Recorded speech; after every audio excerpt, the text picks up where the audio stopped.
Captain Jake Morrison stood on the bridge of his ship, the horizon's edge, looking at the stars. His crew had been exploring deep space for 3 months now. They were far from Earth, searching for new planets and mapping unknown areas of the galaxy. It was quiet work, peaceful even. Most days passed without anything interesting happening. But today was different. Lieutenant Amy Bradford sat at her station watching the communications panel. Suddenly she heard something strange. A signal was coming through, unlike anything in their computer systems. The pattern was odd, almost like a heartbeat. She called out to the captain. Jake came over quickly and listened. The signal was weak but steady. Someone out there needed help. They followed the signal for several hours. It led them to a small ship floating near a dying red star. The ship looked fragile, made of materials that seemed too delicate for space travel. The design was beautiful but strange. Jake had never seen anything like it. He ordered his team to prepare for boarding. Chief Engineer Lucas Grant and Medical Officer Dr. Sophie Turner got ready to go across. When they entered the alien ship, they found something shocking. The inside was filled with soft light and the air felt thick. Lying on the floor were creatures unlike anything humans had ever met. They were small, about 4 feet tall. Their bodies looked like clear jelly, held together by thin skin. Lucas knelt down carefully, afraid he might hurt them just by getting too close. Dr. Turner scanned the creatures with her medical equipment. Her face showed concern. These beings were dying. Their ship had lost power and the life support was failing. She counted 12 of them, all barely alive. She spoke softly into her radio, telling Jake they needed to move fast. These aliens could not survive much longer. The team worked carefully to move the aliens to the horizon's edge. Each one was so light that Lucas could carry them with one hand. But Sophie warned everyone to be gentle. Their skin could tear easily. Even a small bump could kill them. The crew had never dealt with anything so fragile before. Back on the ship, Sophie rushed to set up a special medical room. She had to change everything. The temperature, the air pressure, even the lighting. What felt normal to humans was deadly to these creatures. The regular ship lights were too bright for their eyes. A gentle breeze from the air vents could actually hurt them. Jake watched through the window as his medical officer worked. He had so many questions. Over the next day, the aliens slowly recovered. One of them, who seemed to be their leader, started to wake up. Through computers and translation programs, they learned his name was Quilmneth. He was a scientist. His people were called the Velathi. Danny Wright, the ship's language expert, worked for hours to build a way for them to talk. Quilmneth told them a frightening story. His ship had been attacked by raiders called the Kralik Swarm. They were brutal creatures who hunted weak species. The Velathi had technology that the raiders wanted, especially medical devices that could heal wounds. But the Velathi had no weapons. They had no way to fight back. On their homeworld, nothing had ever tried to hurt them. They did not even have words for war or violence. Jake found this hard to believe. A whole civilization that had never known conflict. Commander Ryan Phillips was in the meeting too. He was the first officer and a tactical expert. Ryan looked worried. These Velathi would need constant protection. They could not survive in most environments. Even on a human ship, they needed special rooms.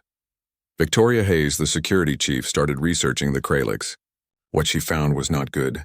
These raiders were known across several star systems. They tracked their targets for weeks, sometimes months.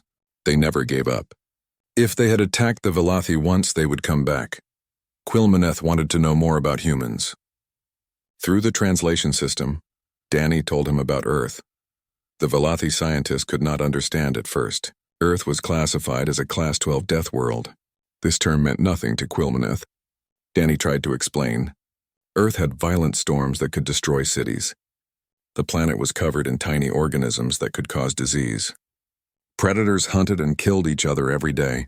The gravity was 6 times stronger than on the Velathi homeworld. Quilmneth thought the translation was broken. How could any intelligent species come from such a horrible place? Danny showed him videos of Earth. Hurricanes, earthquakes, lions hunting zebras, sharks in the ocean. The Velathi scientist watched in horror. This was not a world. This was hell. Yet humans had not only survived there, they had thrived. They had built cities and traveled to space. While they were talking, Amy called from the bridge.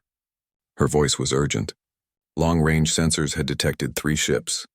They were big, heavily armed and coming toward the horizon's edge fast. Victoria checked the sensor data and her face went pale. It was the Kralix. They had found their prey again. Jake called all senior officers to the conference room. They needed to decide what to do. Ryan suggested they could run. The horizon's edge was fast. They might be able to escape. But Lucas pointed out that the Velothi were too weak to survive a high-speed chase. The stress might kill them.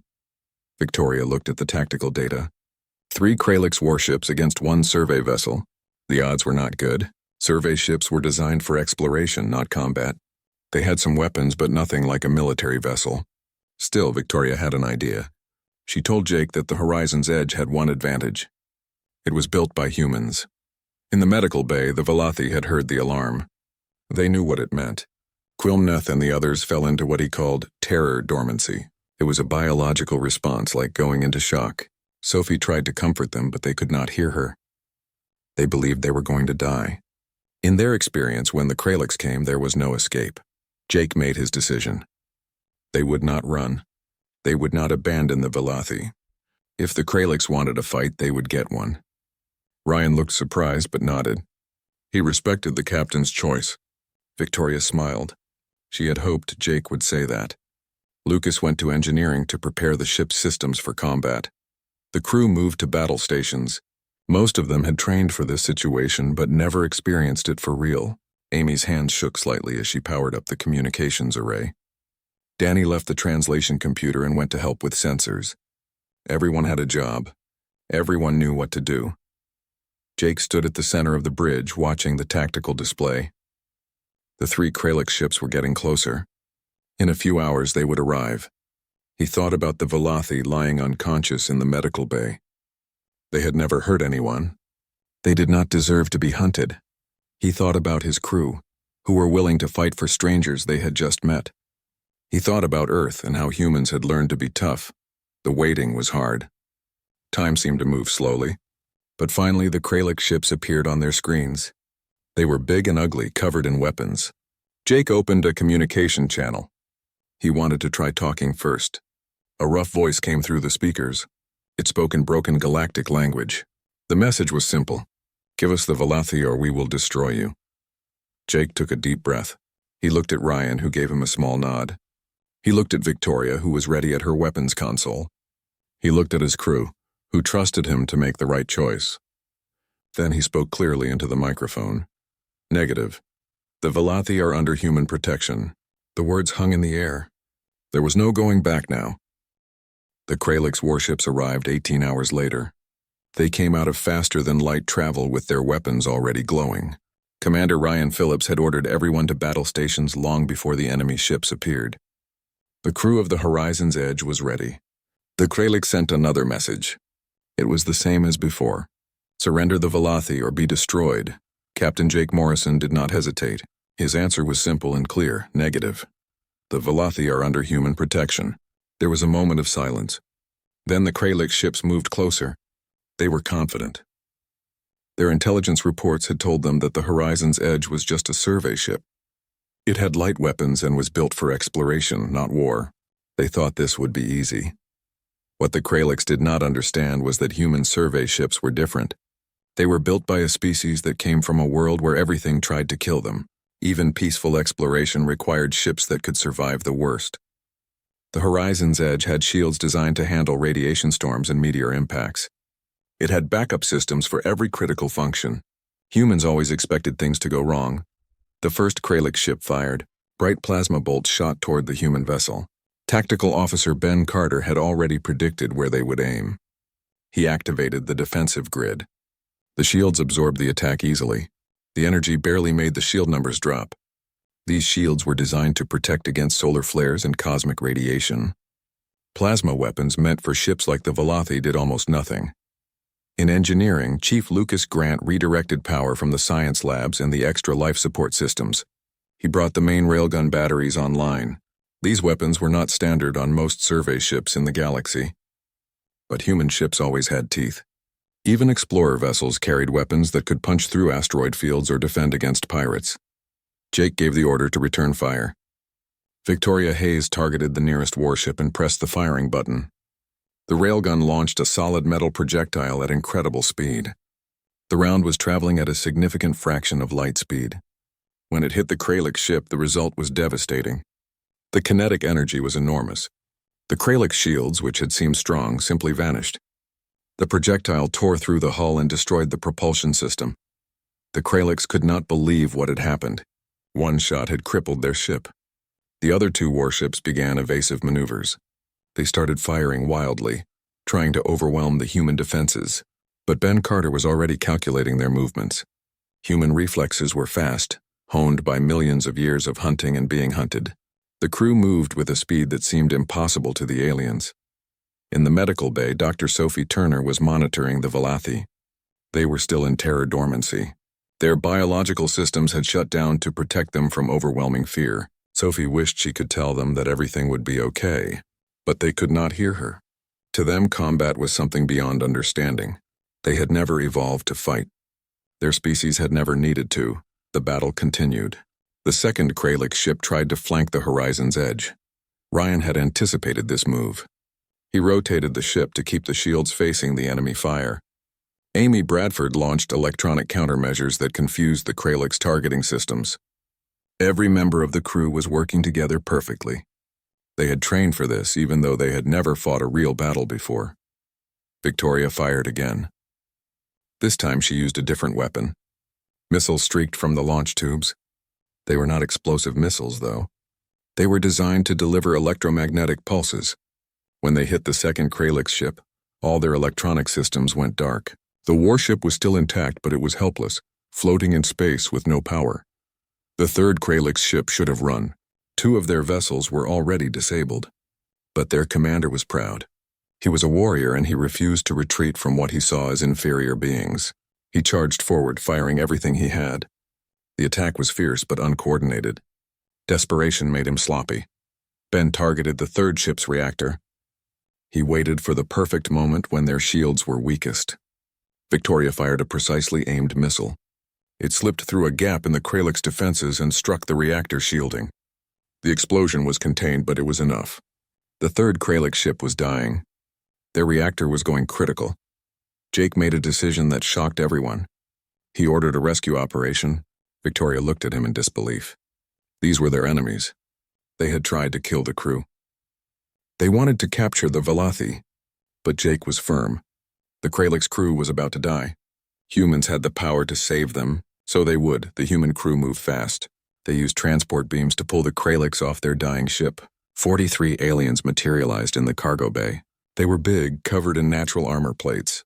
They looked dangerous even though they were defeated. Victoria had her security team surround them with weapons ready. But the Kraliks did not fight. They were too shocked. The battle had lasted only 7 minutes. In that short time, the human survey ship had defeated 3 Kraliks warships. 2 were crippled and the third was destroyed. But the human casualties were 0. The horizon's edge had taken some damage, but nothing serious. Lucas was already working on repairs. The rescued Kraliks were confined to the cargo bay. They expected torture or execution.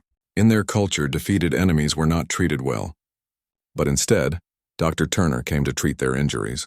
She worked carefully, using her medical knowledge to help beings who had just tried to kill her crew. The Kralik's leader, a scarred veteran named Vorash, could not understand this. Chef Martin Brooks prepared food that the Kraliks could eat. He had checked their biology and made meals that would not poison them. The aliens ate in silence, still waiting for the punishment that never came. They had been warriors their whole lives. They understood strength and violence.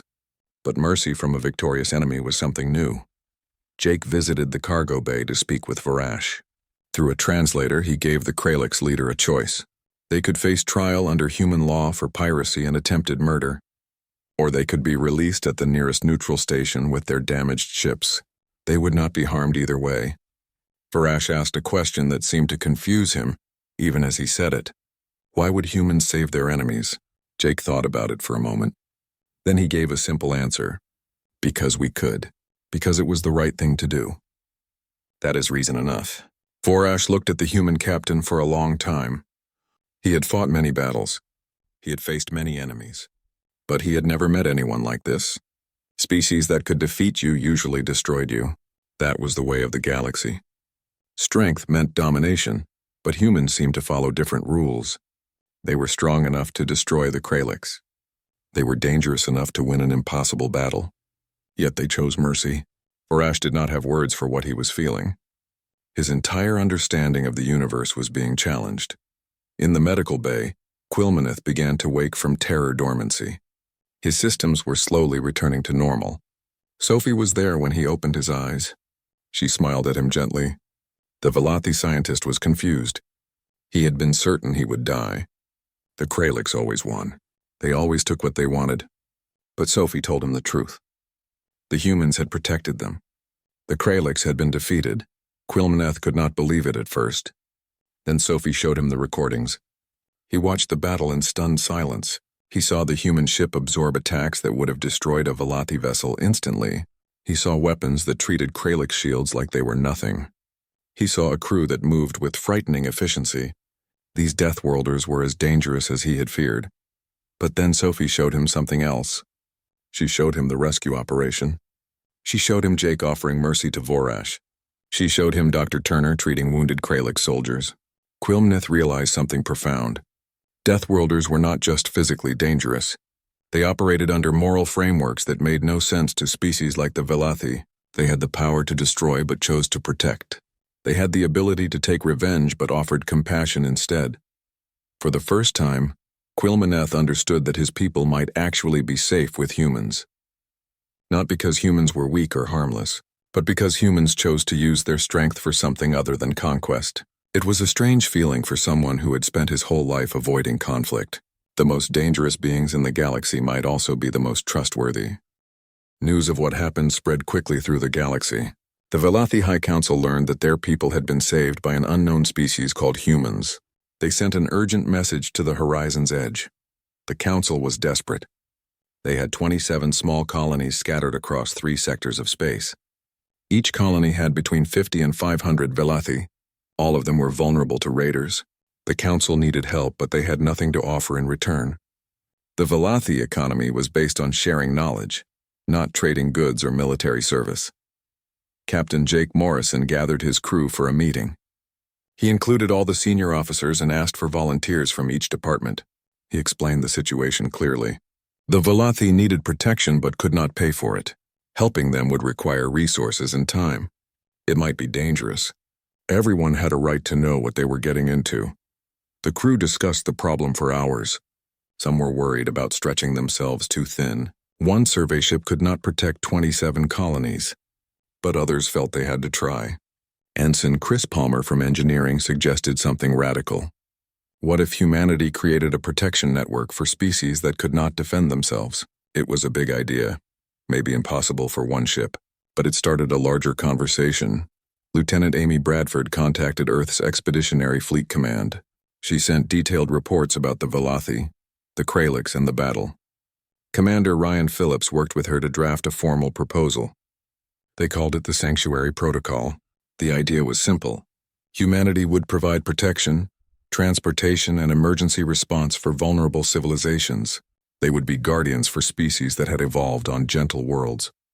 The proposal was sent up through military channels with an urgent flag. While they waited for a response, the horizon's edge set course for the nearest Velothi colony. It was located on a moon called Sarathi. The colony was small, just a research outpost with 83 Velothi scientists and their families. They studied plants from different worlds. Jake wanted to make sure these researchers were safe. During the journey, Dr. Sophie Turner spent time with Quilmaneth. She was learning more about Velothi biology. Their medical technology was advanced in some ways. They could regenerate damaged tissue and heal genetic problems, but they had no experience with trauma. The Velothi had never needed to treat injuries from violence because violence did not exist in their history. A cut or broken bone was beyond their medical knowledge because such things never happened on their world. Security Chief Victoria Hayes was working on new protocols. She trained her team in gentle extraction techniques. They practiced moving fragile beings without hurting them. She developed special equipment for transporting Velothi safely. Her entire tactical approach had to change. Instead of pure combat readiness, she needed to think like a guardian. It required different skills and a different mindset. When the Horizon's Edge arrived at Sarathi, they found the colony intact but terrified. Kralik scouts had been spotted in the system. The researchers knew what that meant. Raiders would come soon. They were preparing to evacuate but had nowhere to go. Their transport ships were too slow to outrun warships. When they saw the human vessel, they felt hope for the first time in days. Chief Lucas Grant led an engineering team down to the colony. They installed early warning sensors around the moon. These sensors would detect any ships entering the system. Lucas also taught the Velothi how to activate emergency beacons that would alert any human ships in range. It was not a perfect defense, but it was better than nothing. While they worked, Chris Palmer helped a young Velothi named Prithani with a communication device. They talked about Earth and about the Velothi homeworld.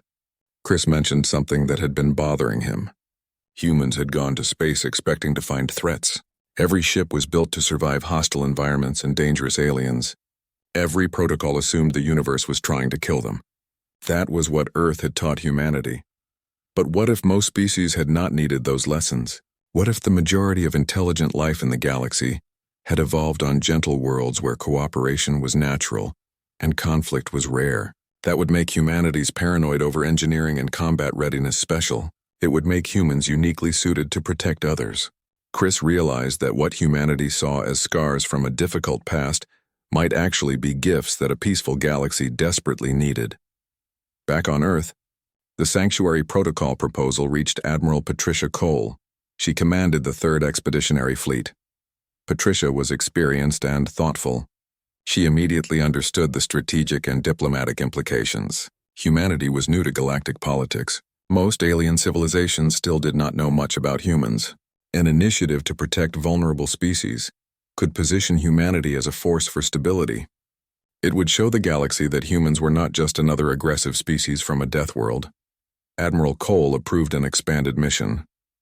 She assigned 2 more ships to join the Horizon's Edge. The first was the Steadfast Dawn, a frigate commanded by Captain Helen Price. It was faster and more heavily armed than a survey ship. The second was the New Hope under Captain Derek Stone. This was a mercy ship, equipped with advanced medical facilities and refugee support systems. It could house thousands of beings in emergency situations. The 3 ships formed Sanctuary Fleet 1. Jake Morrison was given overall command. Their mandate was clear. They would locate vulnerable species under threat. They would provide protection and evacuation services. They would establish humanity's role as guardians rather than conquerors. It was an ambitious mission that could change how the galaxy saw humans. The fleet finished their work at Sarathi and prepared to move on to the next colony. But before they could leave, they received a desperate distress call. It came from a species called the Kiksari. They were insectoid beings whose hive ships were under siege by slavers. The Kiksari were even more fragile than the Velothi. Their exoskeletons were so delicate that standard gravity would crush them. Commander Ryan Phillips calculated the distance. The fleet could reach the Kiksari in 4 days if they pushed their engines to maximum, but that meant leaving other colonies vulnerable. Jake had to make a difficult choice. Help the Kiksari now or continue with the original plan. He looked at the data. 6 slaver vessels were attacking 3 Kiksari hive ships. Each hive ship contained about 2,000 individuals. If the fleet did not help, all of them would be taken. Jake made his decision quickly. They would go to the Kiksari. Vulnerable species needed help right now, not later. He gave the order, all ships emergency speed. We are not letting anyone else get hurt on our watch.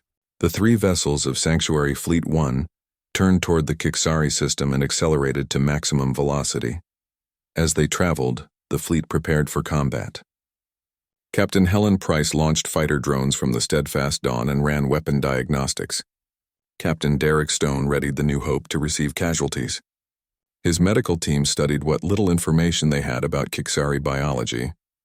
Dr. Turner shared everything she had learned from treating the Velothi. The techniques for handling fragile species would be similar. Victoria held briefings for all security teams across the fleet. This would be different from the Kralix battle. The slavers were using Kiksari as shields. They were positioned among the civilians, making it impossible to use heavy weapons without killing innocents. Victoria needed to plan a boarding action. They would have to go into the damaged hive ships and extract the Kiksari by hand. The plan was dangerous. Hive ships that had been breached would have sections open to vacuum. The structural integrity would be compromised. Normal species would never attempt such a rescue. But humans had experience with hazardous environments. They had equipment designed to operate in conditions that would kill most beings. What seemed impossible to the rest of the galaxy was just another difficult job to humans. Quilmaneth watched the preparations from the medical bay. He was amazed by how calmly the humans approached danger. They were not reckless. They planned carefully and took precautions. But they did not hesitate when people needed help. Deathworlders, he realized, were not just tough. They were brave in ways that gentle world species could never be. They had learned on Earth that sometimes you had to face danger to protect others. 4 days passed quickly. The fleet dropped out of faster-than-light travel at the edge of the Chixari system. What they saw was worse than they had feared. The 3 hive ships were barely holding together. Sections were torn open. Bodies floated in space. The 6 slaver vessels were methodically extracting Chixari workers. It was systematic and cruel. Jake felt anger rise in his chest. This had to stop. Captain Helen Price immediately launched fighter drones. Captain Derek Stone positioned the New Hope to receive casualties. Jake opened a communication channel to the slavers. His message was direct. This is Sanctuary Fleet 1. Cease operations immediately and release the Chixari. He did not ask. He did not negotiate. He stated a fact. The slavers would stop or they would be stopped. The slaver leader was a Torgath mercenary named Kruven. He had studied the reports about humans after hearing about the Kralix defeat, but he thought he understood their weakness. Humans seemed to care about innocent lives. So Kruven positioned his extraction teams among the Chixari civilians. If the humans tried to use their powerful weapons, they would kill the very beings they came to save. It seemed like a perfect strategy. What Kruven did not understand was that humans were adaptable. When direct force would not work, they found another way. Commander Ryan Phillips coordinated with tactical teams across all 3 ships. If conventional weapons were off the table, they would use unconventional methods. Chief Lucas Grant developed a plan based on humanity's experience with dangerous environments. The human fleet deployed boarding parties. Security teams launched from all 3 ships using approach vectors that most species would consider suicidal. They flew directly into the damaged sections of the Chixari hive ships. The areas were exposed to vacuum with debris floating everywhere. Normal species would need hours to navigate safely. But humans in powered armor moved through it like it was nothing. The armor the teams wore was designed for the worst environments imaginable. It could operate in crushing ocean depths on Earth. It could survive radiation that would kill most life forms. Vacuum and debris were minor problems by comparison. Security Chief Victoria Hayes led her team through a torn hull section that was still venting atmosphere. The wind would have torn apart an unprotected being. For Victoria, it was just another obstacle. Ensign Chris Palmer was part of Victoria's assault team. He found himself in a surreal situation. In one hand, he gently carried a Chixari matriarch who weighed less than 20 pounds. In the other hand, he fought off 2 Torgath soldiers who were trying to stop him. The contrast was strange. One hand cradling fragile life, the other dealing with violent enemies. But Chris managed both tasks without difficulty. The human teams moved through the hive ships with frightening speed and efficiency. They evacuated Chixari from compartments that were barely holding together. They navigated through areas where the structure was collapsing. They operated in zero gravity like it was their natural environment. The Chixari watched in amazement. These beings moved like predators, swift and unstoppable. The slavers tried to fight back, but they were outmatched. Human soldiers were stronger, faster, and better equipped. Their armor made them nearly invulnerable to the weapons the slavers carried. Every engagement ended the same way. The slavers were disabled or captured. The Chixari were rescued. Kruven watched his operation fall apart and felt genuine fear for the first time. Aboard the New Hope, Dr. Sophie Turner prepared for the influx of casualties. She had never treated this many patients at once. The Chixari were arriving by the dozens, then by the hundreds. Many had injuries from decompression or crushing. Their delicate exoskeletons were cracked or broken. Sophie worked with Chixari healers to improvise treatments. Standard human medical procedures did not work on insectoid biology. She discovered something remarkable during the emergency. Human blood plasma, when properly filtered and modified, could stabilize Kixari hemolymph. It was not a permanent solution, but it kept critically injured Kixari alive long enough for proper treatment. Sophie shared this discovery with her medical teams. They began processing plasma donations from human crew members. Even off-duty personnel volunteered to help. The boarding action lasted 3 hours. Human teams evacuated 1,847 Kixari from the compromised hive ships. They did this while fighting slaver forces and navigating through extremely dangerous conditions. The operation should have been impossible. But humans specialized in doing impossible things. They had learned that skill on Earth. Crewven made a desperate decision. He could not win this fight. His forces were being systematically defeated. So he triggered explosive charges in one of the hive ships. He planned to destroy evidence of his crimes and kill the human boarders at the same time. But Chief Lucas Grant had detected those charges during the initial scans. Demolition expert Sergeant Julie Chen had already found them and disabled the detonators. In their place, she installed tracking devices. When Crewven pressed the button to detonate the charges, nothing exploded. Instead, a signal activated that identified his command ship. Captain Helen Price on the Steadfast Dawn had been waiting for this. She fired a single, precisely aimed railgun shot. It disabled the slaver vessel's engines without breaching the hull.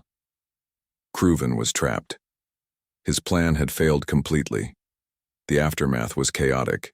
The New Hope was overwhelmed with injured Kixari. Dr. Turner and her medical teams worked for 36 hours straight. Sophie refused to rest until every patient was stabilized. She performed 147 emergency procedures. Her hands were shaking from exhaustion by the end. But she kept working. People needed her. Security Chief Victoria Hayes and her teams processed over 200 captured slavers. These were different from the Kralix warriors they had fought before.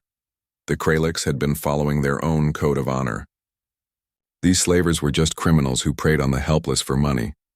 The distinction mattered to the humans. They treated the prisoners correctly, but without any sympathy.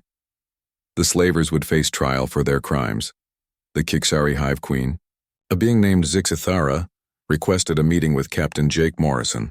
She came aboard the Horizon's Edge with her advisors. Through translation devices, she expressed something Jake had not expected. She was concerned for the humans. She had observed crew members pushing themselves to the point of collapse to save her people. She understood that humans were powerful, but she worried they were sacrificing too much. Jake found himself unable to give a simple answer. He admitted that humanity was still figuring out their role in the galaxy. They had the capability to protect vulnerable species. But was it sustainable? Could they really be guardians for everyone who needed help? And at what cost to themselves? These were questions without easy answers. Chixithara listened carefully. Then she made an offer that surprised Jake. The Kixari were experts in materials science. They could create substances that were incredibly light yet incredibly strong. They wanted to share this knowledge with humanity, not as payment, because you could not put a price on saving lives, but as a contribution. If humans were going to be guardians, they should have the best possible equipment. Jake thanked her. He realized something important. Humanity did not have to carry this burden alone. Vulnerable species might not be able to fight, but they could contribute in other ways. The Velothi had medical technology. The Kixari had materials science. Other species would have their own gifts to share. This could be a true partnership rather than just humans protecting everyone else. While Jake was meeting with the Hive Queen, long-range sensors detected a large fleet approaching. Amy Bradford identified the ships immediately. It was Admiral Patricia Cole arriving aboard the heavy cruiser Vanguard. She brought 5 additional ships with her. The fleet was growing. Earth was committed to the Sanctuary Protocol now. Admiral Cole came aboard the Horizon's Edge for a briefing. Jake, Ryan, Victoria, Sophie, and Lucas presented everything that had happened. The battles with the Kralix and the slavers, the rescue of the Velothi and the Kixari, the lessons they had learned about vulnerable species. Patricia listened to it all carefully. She was proud of what her people had accomplished, but also concerned. The Admiral brought news from Earth. The Galactic Council had formally recognized the Sanctuary Protocol. Humanity was authorized to establish protected zones and respond to distress calls. This was good news. But Patricia also brought a warning. Over 40 species had already requested human protection. The list was growing every day. The galaxy's vulnerable had found champions. But those champions were only human, and there were limits to what they could do. The meeting ended with mixed feelings. They had saved lives and earned respect, but the weight of responsibility was becoming clear. Humanity had taken on the role of guardians for species across multiple sectors. It was noble work, but it was also exhausting. They would need to find a sustainable way to fulfill this mission. The question was how. That night, Jake stood in his quarters looking at the stars. He thought about Earth and how humans had learned to survive on a world that constantly tried to kill them. Those lessons had prepared humanity for this role, but being prepared and being able to sustain it long-term were different things. He hoped they would find a way. Too many innocent beings were counting on them. 6 months had passed since the formation of the first Sanctuary fleet. Captain Jake Morrison now stood in a conference room aboard Sanctuary Station Alpha. This was humanity's first deep space diplomatic installation. Around the table sat representatives from 17 different species. The Valathi were there with Quilmaneth. The Kixari sent delegates including Shixithera. There were also crystalline Litharians whose bodies would shatter under Earth's gravity. Aquatic Morphids, who needed pressurized water environments, sat in special tanks. Nocturnal Shara, who could not tolerate bright light, wore protective visors. What all these species had in common was vulnerability, and what they all wanted was protection. The Galactic Council's recognition of the Sanctuary Protocol had created an unexpected problem. Species across the galaxy learned there was finally someone willing and able to protect them. Requests for aid flooded human space. Earth's expeditionary fleet had expanded rapidly, but there were only so many ships and only so many humans. Admiral Patricia Cole presented the situation honestly. Humanity could commit to being the galaxy's protectors, but it would require massive resources, potentially for generations. Or they could establish firm limits on the Sanctuary Protocol. They could help where possible, but acknowledge they could not save everyone. It was a difficult choice with no perfect answer. Commander Ryan Phillips, now promoted to captain with his own ship called the Guardian's Oath, argued for full commitment. He had spent 6 months working with the Valathi. He had seen what happened to unprotected vulnerable species. Without human protection, many faced extinction or enslavement. The alternative to helping was watching innocent beings suffer. But Chief Engineer Lucas Grant raised concerns about sustainability. He spoke for many in the fleet. Human crew members were burning out from constant emergency operations. Dr. Sophie Turner had treated 12 cases of severe exhaustion in the last month. They were running Guardian operations with crews designed for exploration and research, not continuous combat and rescue missions. Security Chief Victoria Hayes suggested a different approach. Instead of trying to protect everyone directly, what if humanity trained other species to protect themselves? Not everyone had to become warriors, but even vulnerable species could learn defensive strategies. They could develop early warning systems. They could establish mutual protection networks where multiple species helped each other. The idea was promising, but it revealed something uncomfortable about galactic civilization. Many vulnerable species had never needed to think about defense. They had evolved on peaceful worlds and developed cultures without war. They entered space assuming the universe was fundamentally safe. The existence of predator species like the Kralix or criminals like the Slavers was something they knew about intellectually but could not truly understand emotionally. Quilmaneth tried to explain the psychological barrier. For species like the Valathi, violence was so alien that even learning defensive measures felt wrong. How could they maintain their identity and their core beliefs about cooperation while also preparing to harm others? It seemed like a contradiction. They had built their entire civilization on principles of peace and knowledge sharing. Lieutenant Amy Bradford, who had been listening carefully, offered an observation. She noted that humans also valued peace and cooperation. Those values were not unique to gentle world species. But humans had learned on Earth that protecting those values sometimes required strength. The real question was not whether vulnerable species could learn to defend themselves. The question was whether they were willing to accept that defense and compassion were not opposites. The debate was serious and emotional. Different perspectives clashed. Some species wanted humans to handle all protection. Others felt uncomfortable relying completely on another species. A few were willing to learn defensive measures but worried about changing their cultures. The conversation was difficult but necessary. They needed to find a solution that worked for everyone. Suddenly, an urgent message interrupted the meeting. A massive Kralix fleet had entered the Velath home system. Nearly 30 warships had arrived. But they were not attacking.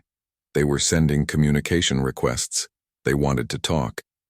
Everyone in the conference room felt fear. The Kralix were the most feared raiders in multiple sectors. What could they possibly want? The leader of the Kralix fleet was Varash. He was the same warrior who had been defeated and then spared by Jake Morrison months ago. Since that encounter, Varash had risen to become a faction leader among his people. He brought a proposal that shocked everyone. The Kralix wanted to offer their services as mercenaries for the Sanctuary Protocol. They would provide military support in exchange for payment and the opportunity to fight honorable battles. Captain Morrison was deeply skeptical. The vulnerable species representatives were terrified at the thought of working with their former predators. How could they trust beings who had hunted them? But Varash explained something that made everyone pause. The Kralix had been changed by their encounter with humans. They had learned that true strength was not measured by who you could destroy. It was measured by who you chose to protect. The proposal divided human leadership. Admiral Cole called for a vote among the Sanctuary fleet captains. Captain Helen Price argued strongly against accepting Kralix help. She pointed out that their entire culture was built on conquest. How could they trust such a fundamental change? Captain Derek Stone argued for giving them a chance.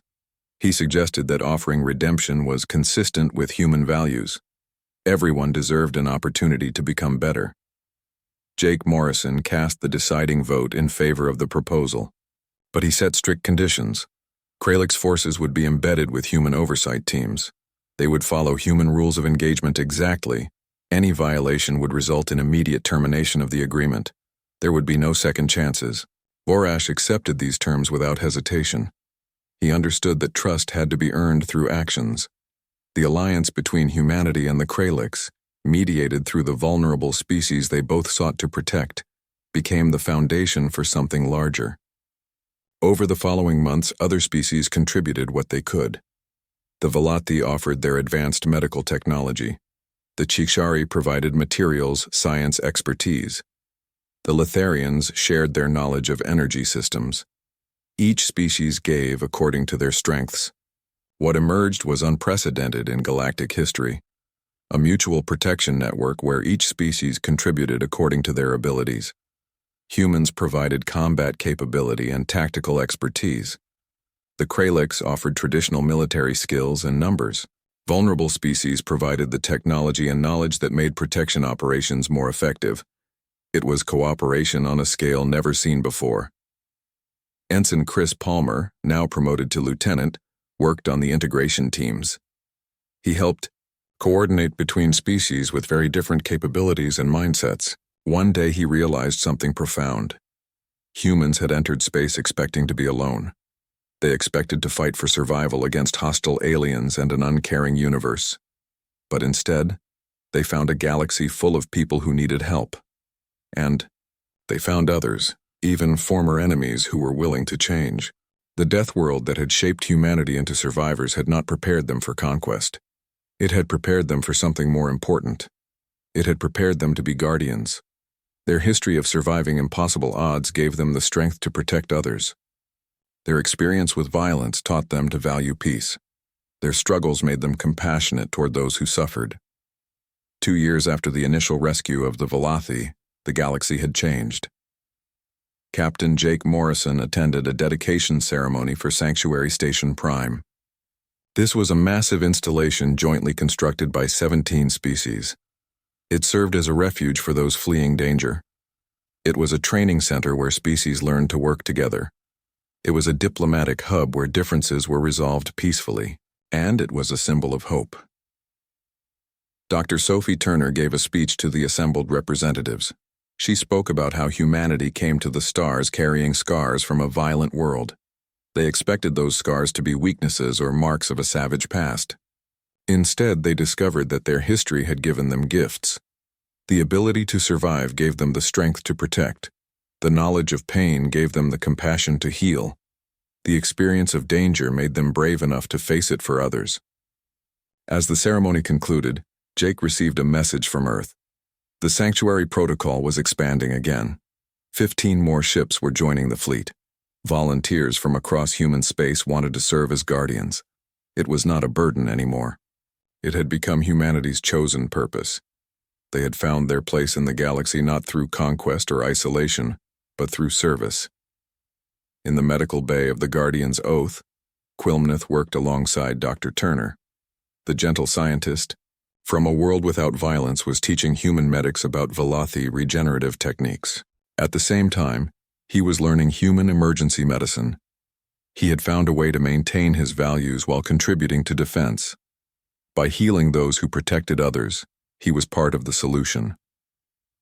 On the bridge of a sanctuary vessel, a mixed crew of humans and Kralix worked together. Commander Ryan Phillips watched as a human tactical officer. 5 years after humanity first encountered the Velothi, the galaxy was a different place.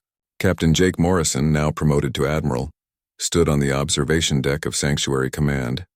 This was the central hub for all Guardian operations across 12 sectors. He watched ships coming and going. Human vessels, Kralix warships, transports carrying vulnerable species to safety. The space lanes were busy with the work of protection. The Sanctuary Protocol had grown beyond anything Jake imagined that first day on the horizon's edge. What started with one survey ship. Protecting 12 Velothi had become a network, spanning dozens of star systems. Over 30 species now participated in the Mutual Protection Agreement. Each contributed according to their abilities. Each received protection according to their needs. But success had brought new challenges. The more the Sanctuary Protocol grew, the more enemies it made. Raiders and slavers who had preyed on vulnerable species for generations saw their opportunities disappearing. Some had formed alliances to fight back. Just last month, a combined force of mercenaries and pirates attacked a convoy of Morphid refugees. The battle had been fierce. Commander Ryan Phillips, now captain of the Guardian fleet, had led the defense. Working alongside Kralix warriors and using technology provided by the Kiksari, his forces defeated the attackers. But the fight revealed a troubling trend. The enemies were getting organized. They were learning to counter human tactics. Future battles would be harder. In the Medical Research Center, Dr. Sophie Turner worked with scientists from 7 species. They were developing new treatments that combined knowledge from multiple worlds. Velothi regenerative medicine with human trauma care. Kegsari biochemistry with Letharian energy healing. The collaboration was producing remarkable results. Injuries that would have been fatal 5 years ago were now treatable. Sophie had changed during these years. She was no longer just a ship's medical officer. She had become a bridge between species, helping them understand each other's biology and psychology. She had trained hundreds of medics from dozens of worlds. The young doctor who once struggled to keep 12 Velothi alive now oversaw medical operations across multiple sectors. Lieutenant Chris Palmer, now a senior engineering officer, led integration teams that modified ships for multi-species crews. The technical challenges were enormous. How do you create environments where beings who need vacuum can work alongside those who need high-pressure water? How do you build ships that accommodate species with completely different biological needs? Chris and his teams found solutions that pushed the boundaries of engineering. The most surprising development was the evolution of the Kralix. Under Varash's leadership, an entire generation had grown up with a new purpose. Young Kralix warriors trained not to raid and conquer but to protect and defend. They learned human military discipline alongside their traditional combat skills. Many served on mixed crews where they worked directly with the species their ancestors had hunted. Not all Kralix accepted this change. Some factions still followed the old ways. They saw Varash as a traitor who had abandoned their warrior heritage. These traditionalists occasionally caused problems. But the majority of Kralik society had embraced their new role. They discovered that being guardians required as much courage and strength as being raiders. The honor they sought could be found in protection rather than conquest. Quilmnith had become an ambassador for vulnerable species. He traveled between worlds, helping others understand what the Sanctuary Protocol offered. His perspective was unique. He had been one of the first to be saved by humans. He had witnessed the transformation of the Kraliks. He understood both the possibilities and the challenges of this new galactic order. During one diplomatic mission, Quilmnith met with a species called the Thranel. They were small amphibious beings whose world was being threatened by industrial exploitation from a more powerful neighbor. The Thranel were terrified and suspicious. They had heard about the Sanctuary Protocol but feared it was too good to be true. Nothing in the galaxy came without a price. Quilmnith spent days with the Thranel elders. He explained how the Sanctuary Protocol worked. He showed them recordings of mixed species crews working together. He introduced them to Varash, a former raider who now dedicated his life to protection. Slowly, the Thranel began to understand. This was not conquest disguised as charity. This was genuine cooperation between species who had learned they were stronger together. The Galactic Council watched these developments with mixed feelings. Some member states supported the Sanctuary Protocol and contributed resources. Others worried about human influence growing too large. There were debates about whether one species should hold so much power, even if they used it benevolently. Political tensions sometimes threatened the whole project. Admiral Patricia Cole, now retired from active fleet command, served as humanity's chief diplomat. She navigated the complex politics of galactic civilization with skill and patience. Patricia understood that the Sanctuary Protocol needed political support to survive. She worked tirelessly to build alliances and address concerns. Her efforts kept the initiative moving forward even when opposition was strong. Back on Earth, the Sanctuary Protocol had changed human society. Millions of people volunteered to serve in Guardian operations. Schools taught students about vulnerable species and the importance of using strength responsibly. Human culture was evolving. The aggressive tendencies that came from surviving on a death world were being channeled into protection rather than conquest. But not everyone on Earth supported this direction. Some argued that humanity was spending too many resources on aliens. They wanted Earth to focus on its own interests rather than playing guardian for the galaxy. These voices were a minority, but they were loud. They reminded everyone that maintaining the Sanctuary Protocol required constant effort and commitment. Jake Morrison thought about these challenges often. He had aged during these 5 years. His hair showed more gray. Lines marked his face. The weight of command and responsibility showed in his eyes. But he had never regretted the choice he made that day when he first encountered the Velothi. Protecting those who could not protect themselves was the right thing to do. One evening, Jake received a priority message. A new threat had emerged. An aggressive species called the Vorgani was expanding rapidly. They conquered primitive worlds and enslaved their populations. Multiple vulnerable species lay in their path. The Vorgani had massive military power and showed no interest in negotiation. This would be the Sanctuary Protocol's greatest test. Jake called a council of war. Ryan Phillips joined from the Guardian fleet. Sophie Turner connected from the medical center.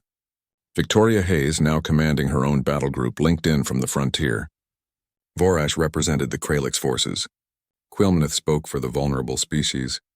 Representatives from dozens of worlds participated. They needed a strategy. The discussion lasted for hours.